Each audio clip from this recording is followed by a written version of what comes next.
So, we have this taxi driver, trying to get through traffic, using the pavement as his private little road. A car in front of him can't start. But the taxi driver begin blaring his horn.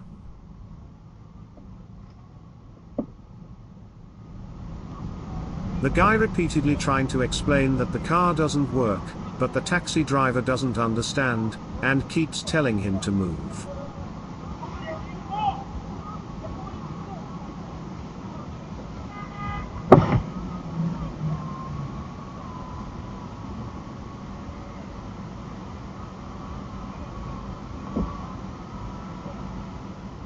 He gets out of the car. Will there be a fight? No. The taxi driver has finally understand, and helps him, pushing the car out of the way.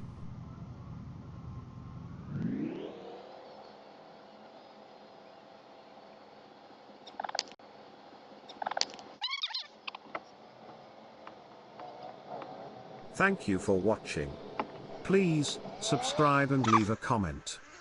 And tell me, how annoying is this voiceover?